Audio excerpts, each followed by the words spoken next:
सर्वेभ्यो नमो नमः। भवतां शमेषाम् आदरणीयानाम् आचार्यचराणां गुरुजनवृन्दानां काव्यामृतम् इत्यस्मिन् आमुखपटले हार्दं स्वागतम् अभिनंदनं च वर्तते। आप सभी संस्कृतनिष्ठ सुधी श्रोताओं का काव्यामृतम इस आमुख पटल पर हार्दिक स्वागत एवं अभिनंदन है। मित्रों, आज पुनः गोस्वामी तुलसीदास प्रणीत रामचरितमानस के चिंतनात्मक अध्ययन में पुनः प्रवृत्त होने के लिए हम लोग समुपस्थित हुए हैं। पूर्व के प्रसंग में हम लोगों ने जाना था हिमालय पर्वतराज हिमालय ने और माता मैना ने भगवती पार्वती जी के भविष्य की चिंता करते हुए, भविष्य का चिंतन करते हुए देवर्षि नारद उन्होंने निवेदन किया कि जो कुछ भी सुता के गुण और दोष हैं उन गुण दोषों को आप व्याख्यापित करें। इस पक्ष को लेकर के नारद जी से अनुनय विनय किया। नारद जी ने कहा, जोगी जटिल अकाम मन नगन अमंगल वेश, अस स्वामी यही कह मिलही परिहस्त अस रेख। जब इस पक्ष को नारद जी ने बताया तो हिमालय राज जो पर्वतराज हिमालय हैं और माता मैना बड़ी चिंता ग्रस्त हो गए। लेकिन माता उमा हर्षानी भगवती पार्वती जी बहुत प्रसन्न हुई, मुदित मना होकर के बैठी हैं। अब इधर वो चिंतन कर रहे हैं और हिमालय राज मैना को समझा रहे हैं। प्रिया सोचू परिहरऊं सब, सुमिरऊं श्री भगवान, पार्वती निरमयऊं जहीं सुई करी कल्याण। जिन्होंने भगवती पार्वती जी को बनाया, इस संसार में भेजा, वो परब्रह्म परमात्मा निश्चित रूप से इनका कल्याण करेंगे। इस प्रकार से हिमालय पर्वत हिमगिरी जी महाराज मैना माता को समझा रहे हैं। अब जो तुम ही सुता परने हु, तो अस जाई शिखावनु देहु, करे जो तपु जही मिली महेशु, आन उपाय न मिटही कलेशु। अब जो तुम ही श्रुता परने हो, यदि अपनी श्रुता पार्वती पर वास्तविक यदि आपको प्रेम है मैना, तो आप जाओ और ताओ अस जाई, जा करके तो इस प्रकार से उनको सिखाओ। क्या करे जो तपु जही मिली ही महेशु, उनको जाकर के ये शिक्षा दो कि बेटी तुम भगवान भोलेनाथ को प्राप्त करने के लिए तप करो। आन उपाय न मिटी ही कलेशु, कोई दूसरा उपाय नहीं है इस संकट को हरने के लिए या संकट को हटाने के लिए कोई दूसरा उपाय नहीं है। नारद वचन सगर्भ सहेतु, सुंदर सब गुण निधि वृष केतु, अस विचारी तुम तजहु असंका, सबहि भांति शंकरु अकलंका। अब आपको कहीं भी वर ढूंढने की आवश्यकता नहीं है। नारद वचन सगर्भ सहेतु, नारद जी के जो वचन हैं वो रहस्यपूर्ण और कारण हैं, सकारण हैं। सुंदर सब गुण, भगवान भोलेनाथ परम पुनीत परम सुंदर है और सब गुण निधि, संपूर्ण गुणों की खान है और वृषकेतु है। भगवान भोलेनाथ जी का एक नाम है वृषकेतु। अस विचारी तुम तजहू आशंका, यह विचार करके जो मिथ्या आपके मन में संदेह है कि हमारे बेटी को किस प्रकार का घर बर मिलेगा, इस विचार पर चिंतन करना छोड़ दो। भगवान के चरणों में सब बातें छोड़ दो, भगवान का स्मरण करो और बेटी को शिक्षा दे दो कि तुम भी तप करो, निश्चित रूप से तुम्हारा कल्याण हो जाएगा। सबई भांति शंकरो अकलंका, सब प्रकार से भगवान भोलेनाथ निष्कलंक निष्काम, भोलेनाथ निष्कारण करुणा वरुणालय भोलेनाथ है। उनकी तपस्या जाकर के करें। सुनिपति वचन हरसि मन माही, सुनिपति वचन हरसि मन माही, गई तुरत उठी गिरिजा पाही। धन्य है माता मैना और हिमालय राज जी का प्रेम। एक बार उन्होंने इस प्रकार से शिक्षा दी तो भगवती माता मैना जी सीधे भगवती गिरिजा जी के पास, माता पार्वती जी के पास जाती हैं और उनको इस प्रकार की शिक्षा दे देती हैं। ओम ही बिलो की नयन भरे बारी, पार्वती को देखकर उनके आंखों में बारी अर्थात आंसू आ जाते हैं। सहित स्नेह गोद बैठारी, सहित स्नेह गोद बैठारी, अपनी बेटी को नेह के सहित प्रेम के सहित गोद में बैठाया और कहने लगी, बारही बार लेती उरलाई, गद गद कंठ न कछु कही जारी, जगत मातु सर्वज्ञ भवानी, मातु सुखद बोली मृदुबानी। फिर बार बार उसे हृदय में लगाती हैं। माता मैना भगवती पार्वती जी को बार बार हृदय में लगाती हैं और गद गद कंठ, व्याकरण शास्त्र में गद व्यक्तायाम वाची, ऐसा प्रेम है कि जिसका वर्णन नहीं किया जा सकता। गद गद कंठ न कछु कही जाई। भगवती पार्वती जी के दर्शन करने के उपरांत माता मैना भी हृदय से गदगद होकर के उनको गोद में बैठाई हुई। जगत मातु सर्वज्ञ भवानी, मातु सुखद बोली मृदुबानी। भवानी जी तो सर्वज्ञ ठहरी, वो तो सब तन तन की मन मन की जाने, जन जन की जाने। दो माता की दशा को जान करके वे माता को सुख देने वाली कोमल एवं स्नेह पूर्ण वाणी बोली, सुनहु माँ तुम्हें दीख यस, सपन सुनावम तो ही, सुंदर गौर सुविप्रवर, अश उपदेश मोहि, आस उपदेश मोहि। हे माता सुनिए, मैंने कल रात्रि में स्वप्न देखा था।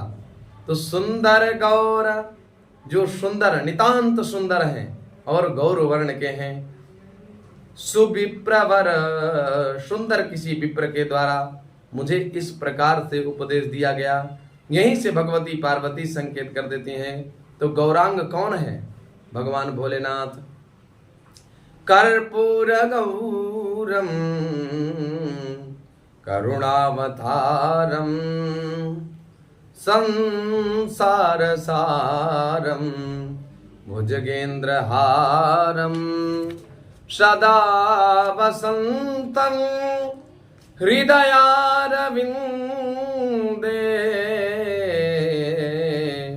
भवं भवानी सहितं नमामि, भवं भवानी सहितं नमामि। भगवान भोलेनाथ परम पुनीत गौरांग दिव्य रूपधारी भोलेनाथ जी हैं। माने भोलेनाथ ने ही मुझे उपदेश दिया है कि करहीं जाई तप शैल कुमारी, नारद कहा सो सत्य विचारी। मातु पिता ही पुनि यह मत भावा, तपु सुख प्रद दुख दोष न सावा। तपु सुख प्रद दुख दोष न सावा। उस विप्र ने मुझे उपदेश दिया कि जाकर के तप करो। नारद कहा सो सत्य विचारी। नारद जी ने जो कुछ भी कहा है वो विचार पूर्ण विचार करके ही बताया है। मातु पिता ही पुनि यह मत भावा, मातु पिता ही पुनि यह मत भावा। तपु सुख प्रद दुख दोष न सावा। माता पिता को भी यह बात, फिर यह बात तेरे माता पिता को बिल्कुल अच्छी लगेगी, संतुष्ट करेगी। तप सुख देने वाला और दुख दोषों का नाश करने वाला, दुख दोष न सावा। तप बल रचई प्रपंचु विधाता, तप बल विष्णु सकल जगत्राता। तप बल शंभु करहि संघारा, तप बल शेषु धरई महिधारा।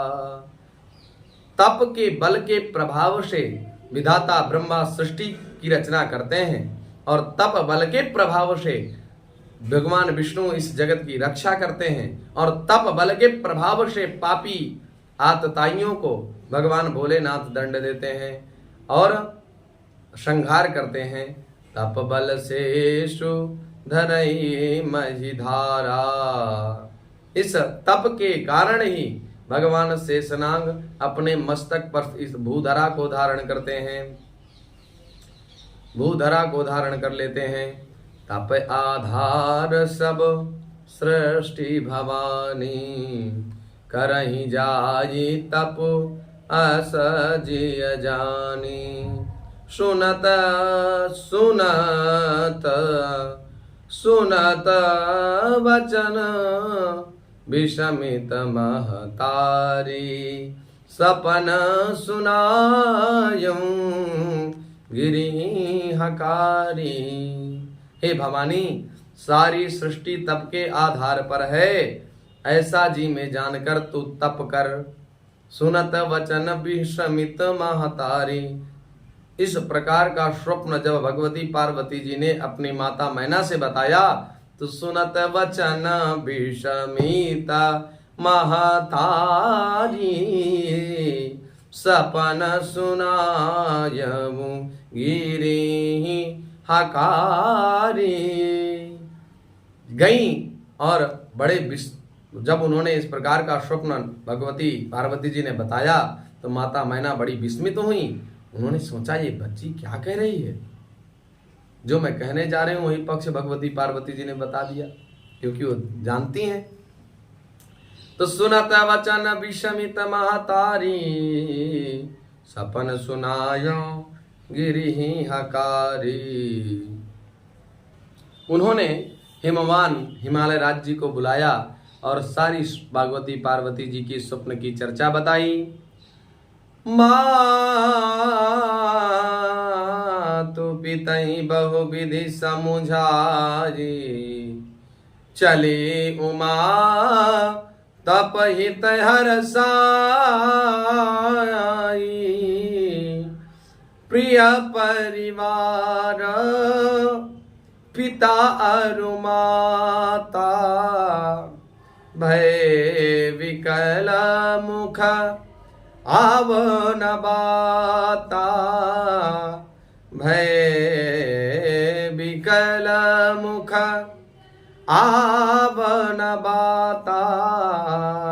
माता पिता बहुत तरह से समझाकर बड़े हर्ष से भगवती पार्वती जी को तप के लिए अभिप्रेरित करती हैं।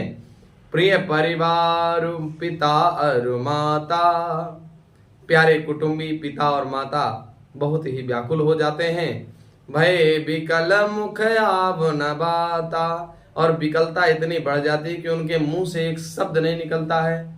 ऐसी असमंजस की स्थिति आ जाती है कि बेटी है, शयानी है, हम इसको भेज भी कहाँ रहे हैं तप करने के लिए, कैसे रहेगी, और नहीं भेज रहे हैं तो इसको वर ही नहीं मिलेगा। तो वर उत्तम कुल सद्गुणों से संयुक्त हो, इसलिए नारद जी की बात को मानने के लिए, क्योंकि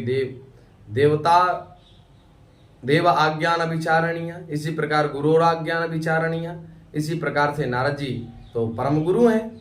तो उन्होंने जो पक्ष रखा, हिमालय जी ने उनका सम्मान किया, अपनी बेटी को पर तपस्या के लिए अभिप्रेरित कर दिया। वेद मित्रों, ये प्रभाव तप करने के लिए पार्वती जी जा रही हैं तो कहीं ना कहीं उनके पूर्व जन्म के संस्कार हैं। भगवती सती तप करते हुए भगवान भोलेनाथ जी के पास रहीं, अंत में भगवान शंकर जी का ही सानिध्य उन्होंने प्राप्त करने की इच्छा व्यक्त की। तो अंते या मति सा गति, अंत में जिसकी जो मति होती है, मरण काल में जिसकी जो गति होती है, उस जो मति होती है वही उसकी आगे जन्म में गति होती है, ऐसा विद्वानों का कहना है। वेद शिरा मुनि आई तब, सबई कहा समुझाई, पार्वती महिमा सुनत, रहे प्रबोधनि पाई। जब वेद शिरा मुनि आकर के सबको समझा करके बोले, पार्वती जी की महिमा सुनकर सबको समाधान प्राप्त हो गया। वेद शिरा मुनि आई तब, वेद शिरा मुनि जी उसी समय आए, तब ही कहा समुझाई, सभी लोगों को समझा बुझा करके क्या कहा, पार्वती महिमा सुनत, भगवती पार्वती जी की ऐसी महिमा का वर्णन किया कि रहे प्रबोधनि पाई, सभी लोगों को तटस्थ ज्ञान हो गया। उरधरि उमा प्राणपति चरना, जाई विपिन लागी तपु करना, अति सुकुमार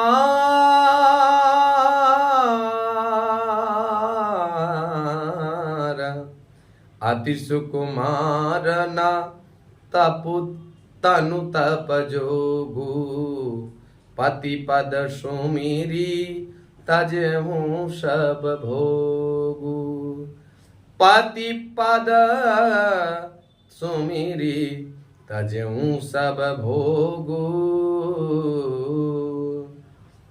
माता पार्वती जी का शरीर अत्यंत सुकुमार है, केवल सुकुमार नहीं कहा, अति सुकुमार, अत्यंत सुकुमार है, जो कि तप लायक बिल्कुल है ही नहीं, इतना सुकुमार दिव्यांग एवं परम सुंदरी भगवती पार्वती जी का शरीर है। और भगवती पार्वती, कहाँ भगवती पार्वती और कहाँ तप, लोग देखें तो लोग यही कहेंगे कि इस बेटी को तप के लिए अभी प्रेरित करके हिमालय राज पर्वत ने और मैना ने बहुत गलत किया। तो पति पद सुमीरी, अपने पति, इस संसार के पति, जगत पति का चिंतन करते हुए, सुमीरी तजऊं सब भोगु, संपूर्ण प्रकार के भोगों का परित्याग करके आप जाओ और बढ़िया अनन्य मनस्क हो करके भगवान के चरणों में अपना ध्यान लगाना। नित नव चरना उपज अनुरागा, बिसरि देह तपहि मनु लागा, बिसरि देह तपहि मनु लागा। स्वामी के चरणों में, भगवान के चरणों में जब माता पिता ने उनको अभी प्रेरित किया कि भगवान के चरणों में अपना मन लगाना, तो भगवती पार्वती जी का मन भी नित्य लगता ही चला गया, भगवान के चरणों में उनकी रति होती ही चली गई।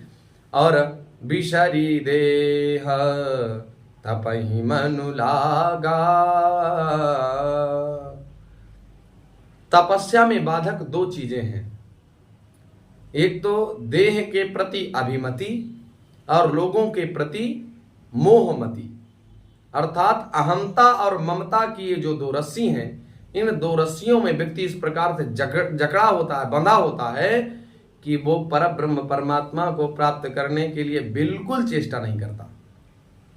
शरीर के प्रति अहमता, इसको गर्मी लग रही है, सर्दी लग रही है, इसको भूखा होगा, इसको कहीं घुमा लाते हैं, नाना प्रकार की चिंता होती है। और ममता, हमारा बेटा कैसा होगा, हमारी बुआ का लड़का कैसा होगा, हमारी बुआ कैसी होगी, हमारे फूफा कैसे होंगे, ये नाना प्रकार के चिंतन मोह संबंधित और शरीर से संबंधित होते रहते हैं। तो तप के प्रति व्यक्ति नहीं उन्मुख हो पा रहा है, नहीं हो पाता है। तो इन ममता, अहमता और ममता, इन दोनों रस्सियों का जब कर्तन हो जाए तब जाकर के भगवान के चरणों में रति हो पाएगी। तो जब बिनु सत्संग विवेक न होजी, संसार के इन मिथ्यात्मक तथ्यों से वास्तविकता का बोध तभी होगा जब आप सत्संग करेंगे। सत्संग करने से आपका विवेक जागृत होगा। अविवेकम तु क्षमा साध्य त्यज संसार वासनाम, ऐसा गोकर्ण जी ने अपने पिता आत्मदेव जी को कहा था। तो विवेक को जगाओ और संसार की वासनाओं को छोड़ दो, ऐसा समझाया था। तो हम लोग सत्संग जब करेंगे, संतों का संग बिना भगवान की कृपा से नहीं मिलता। जब तक भगवान की कृपा नहीं होती तब तक सत्संग नहीं मिलता। सत्संग जब तक नहीं होगा विवेक नहीं होगा। विवेक जब तक होगा नहीं तब तक आपकी अहंता और ममता रूपी इन दोनों रस्सियों का कर्तन नहीं होगा। जब तक इन रस्सियों का कर्तन नहीं होगा, भगवत चरणार बिंदों के प्रति रति नहीं होगी। आज पार्वती जी के साथ ना कोई मोह, उनको तो अपने शरीर का भान ही नहीं रहा। संवत साहस मूल फल खाए, सागु खाई सतवरस गवाए।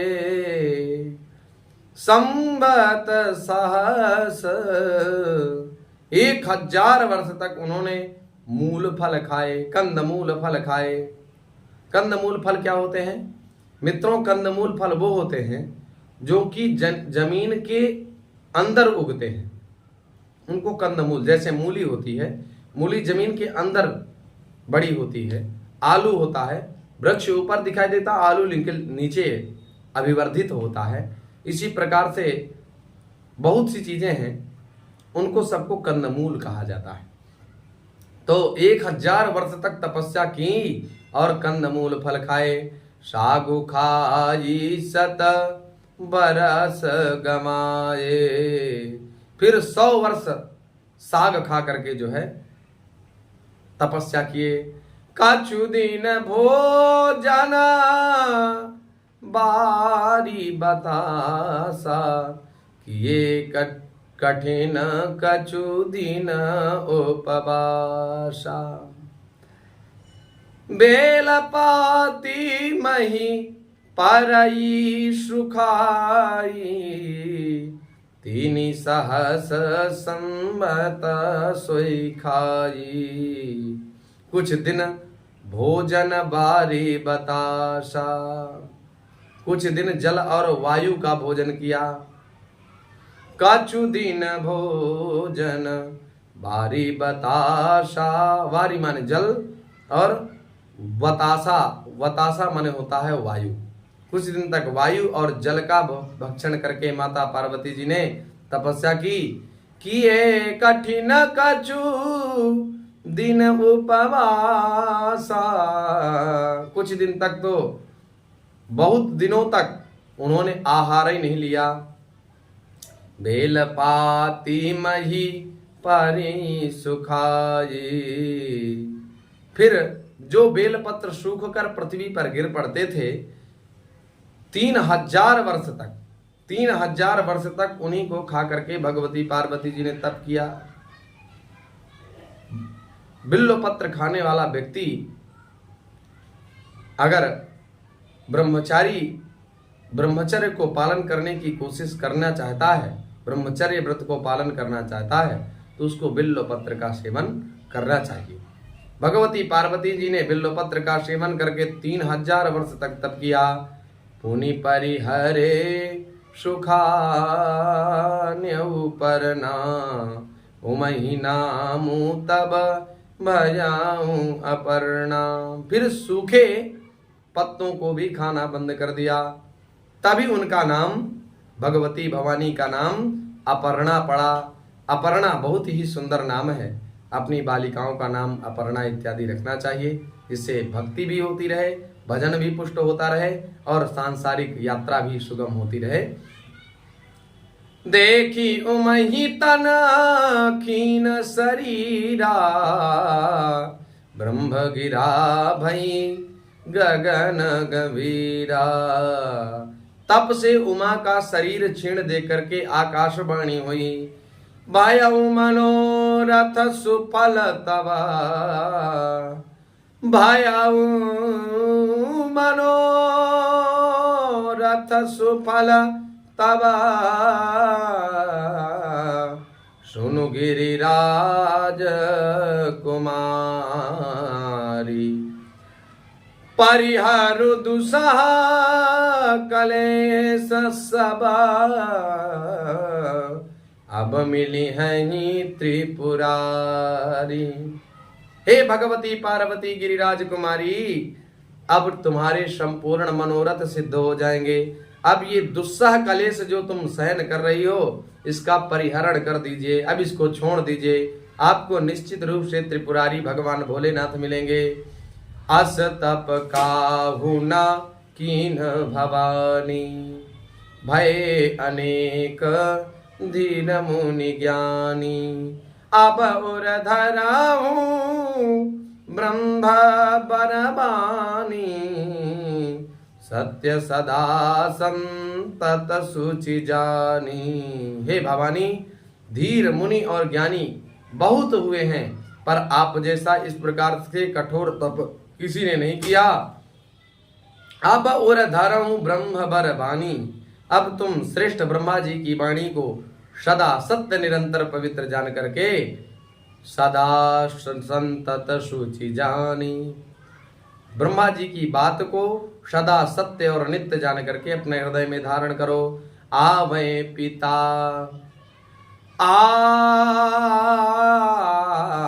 आवे पिता, बुलावन जबनी, हठ परिहरि घर, जायहूं तबही। मिली तुम्हीं जब सप्त ऋषि सा, जाने हूं तब प्रमाण बागी सा। जब तुम्हारे पिता तुमको बुलाने आवे, तब हट छोड़कर घर चली जाना और तुम्हें सप्तर्षि मिलेंगे। इस वाणी को ठीक से समझना। सुनत गिरा विधि गगन बखानी, पुलक गात गिरिजा हरसानी। उमा चरित सुंदर मैं गावा, सुनऊं शंभु कर चरित सुहावा। इस प्रकार आकाशवाणी हुई। ब्रह्मा जी की वाणी सुनते ही पार्वती जी नितांत मुदित मना प्रसन्न हो गईं और हर्ष के मारे उनका शरीर पुलकित हो गया। याज्ञवल्क्य जी भरद्वाज जी को कथा सुनाते हुए कहते हैं, मैंने पार्वती जी का सुंदर चरित्र तुमको सुनाया, अब शिव जी का सुहावना चरित्र सुनो। जबते सती जाई तनु त्यागा। अभी तक तो माता सती जी के बारे में चर्चा हो रही थी, अब भगवान भोलेनाथ जी का चरित्र सुनो। जबते सती जाई तनु त्यागा, तब ते शिव मन भयं विरागा। जपहि सदा रघुनायक नामा, जहाँ तहाँ सुनहि राम गुण ग्रामा।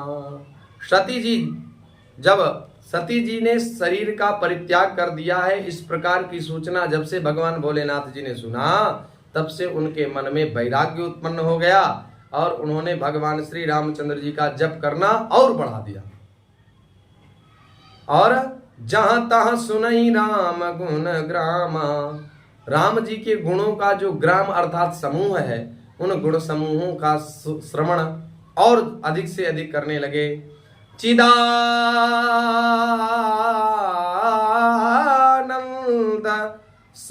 सुखधाम शिवा विगत मोह मद काम, विचरहि मही धरि हृदय हरि सकल लोक अभिराम, सकल लोक अभिराम।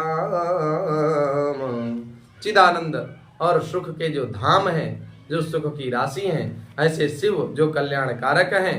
विगत मोह मद काम, विगत माने चला गया है, मोह माने मुंह वैचित्य अर्थात जिनका मुंह चला गया है, और मद जिनमें अहंकार नाम मात्र का नहीं है, और काम कामना रहित हैं जो। विचरहि मई धारी हृदय हरि, इस धराधाम में हरि का स्मरण करते हुए विचरण करते हैं। सकल लोक अभिराम, भगवान के ध्यान में मस्त होते हुए पृथ्वी पर विचरण करने लगे। इस प्रकार भोलेनाथ की स्थिति है। तो भगवान भोलेनाथ जी को थोड़ा परिभ्रमण करने दीजिए। आज हम लोग यहीं तक, शेष चर्चा द्वितीय सत्र में पुनः सुनेंगे। आशा है आप लोग इस व्याख्यान श्रृंखला से लाभान्वित हो रहे होंगे। तो चैनल को लाइक, शेयर एवं सब्सक्राइब करना ना भूलें। पुनः आप सभी लोगों का हार्दिक धन्यवाद, साधुवाद, आभार। इसी प्रकार से आप लोग अपना स्नेह प्रदान करते रहें ताकि हमारा उत्साह वर्धन होता रहे। हम नित्य अपने इस चिंतनात्मक अध्ययन में नूतन तथ्यात्मक चिंतन को जोड़ते हुए आपके समक्ष कुछ बोलने का प्रयास कर पाए। इसलिए मित्रों, आप सभी लोगों का बार बार हृदय के गंभीर प्रदेश से आभार व्यक्त करते हुए वाणी को विराम देता हूँ। नमो नमः। सुप्रभातम च।